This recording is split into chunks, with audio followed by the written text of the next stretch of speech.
Okay, hi everybody. Welcome to today's word day, to this week's word day. And I'm kind of tired and hyped because I just came from the national conference that we had here in England. It was like a whole national thing, so it was a really big deal. Pastor Kumi came, and like people from all over England, from Scotland came. Like it was just a big deal.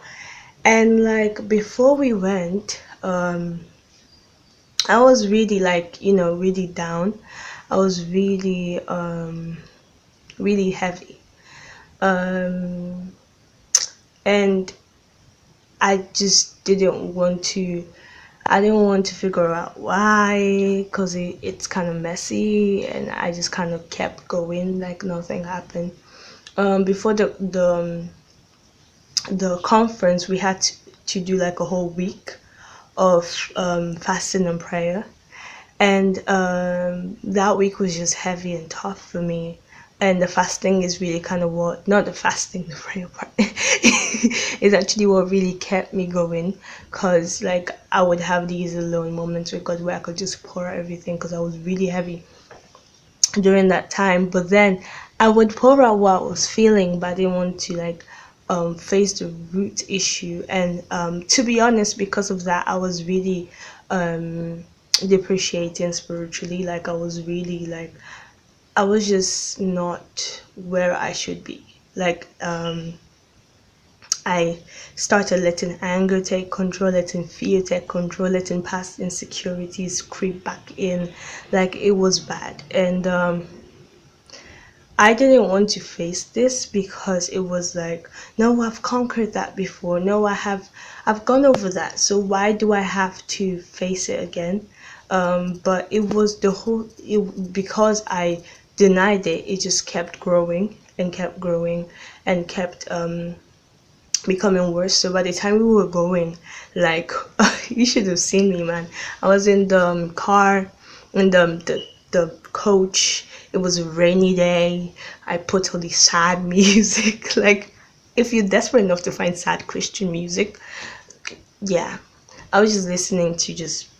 I was just down because I just felt like um all my failures had accumulated to who I was right now, and it was just a really hard time for me.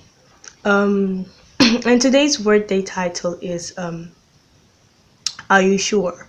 And it's a question that I like asking my parents that gets on their nerves because they'll say something like, "Are you sure?" Just to get on their nerves, but it's something that we should ask ourselves very often. Are we sure we're still standing? Today's core verse is from verse. I'm looking at it here in this paper.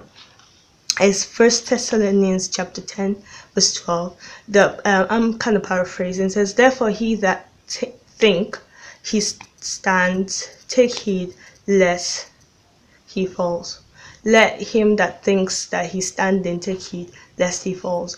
And that's what basically I was going through. I was telling myself that I was alright, I was just feeling a bit heavy, the life was just tough. But really, I was really letting down my guard and letting the devil just speak lies to me, and I was believing them. But still, I wanted to convince myself that I was fine, and I had dealt with that years ago. And why should I even think about it now?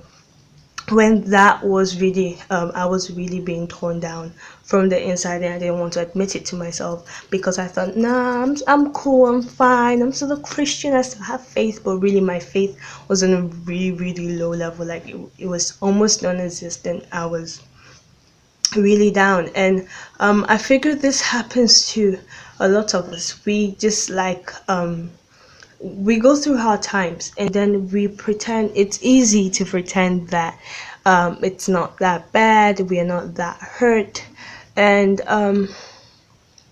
really, that's unhealthy, because when you don't, I believe so much in just getting to the root of the matter. When you do not get to the root of the matter, and you just keep pouring out the fruits to God, and you keep telling, "I'm so frustrated, I'm so tired, I'm so stressed, I'm so this, I'm so that, and Lord help me," and you don't deal with core roots like unbelief.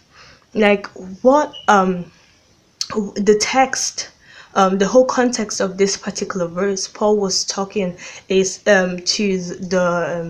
to Christians, and was saying, like the Israelites that came out from Egypt but didn't get to enter the promised land, they had everything. I mean, they had Moses, they had the Ten Commandments, they had like fire guiding pillars, just miracles.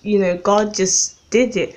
But the reason why they didn't get there wasn't because of some big sin. It wasn't even because of like just dramatic stuff. It was just purely because the root cause, all the idol worshipping that went on, all the ground opening, people swallowing all the Achan and stuff that happened. The core root was unbelief. Like they just couldn't believe in God and have that strong faith to trust in Him concerning everything, and that core reason was not treated. So every time they would do something, they would get punished, but then they would do something else that was a fruit of that same thing. And how many times do we do that? We have a core issue in our heart. Sometimes it's lust. Core issues are mainly unbelief, and then you have the lust and the anger and the insecurities, and we do not treat those, and we treat the one time that we kind of popped and just went over everything, shouted at somebody because we were so angry, and then we apologize for that, and we do reconciliation, and we ask for forgiveness. But the core issue, maybe the insecurity that caused that outburst, maybe the fear that caused that outburst, maybe the unbelief that caused that outburst, is still there, and we're just expecting it not to pop up again when we haven't dealt with the root issue. So I'm literally like legit telling you from personal experience, do not just let the deep things lie and hope they kind of go away or that the symptoms disappear. You need to deal with the root issues. Don't just go all emotional on God.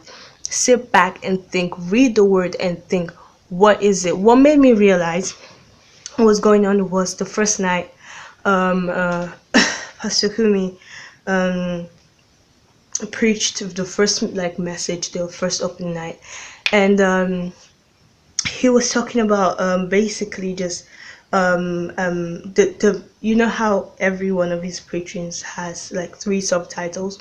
These were the 3 subtitles: seeking the best to receive His fullness, starting at the beginning with forgiveness and repentance, and securing the blessing through renewal of faith.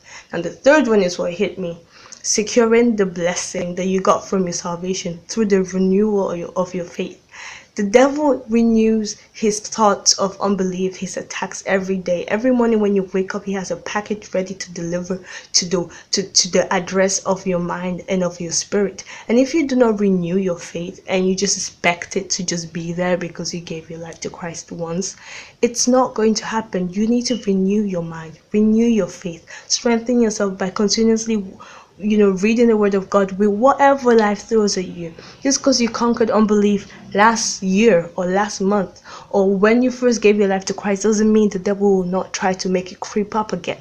So it's important to be vigilant, to pray, to take heed lest we fall. So that is the main message, and it's the plan of this video was actually to tell you everything that I like to share with you, bits and pieces, and do kind of like a summary of everything that I learned from the conference, because it was really dope.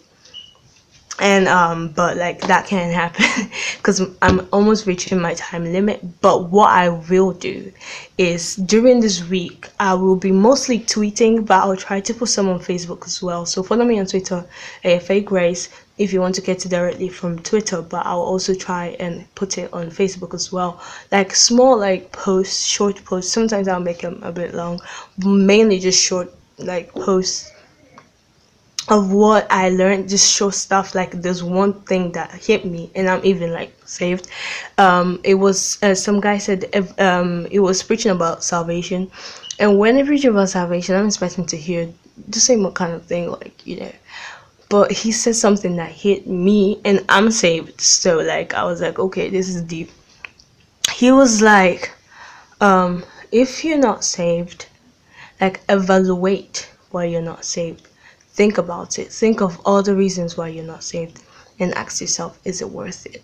Like, some people don't do that. Like, they give all the reasons why they're not saved, all the reasons why they don't like church and don't like God.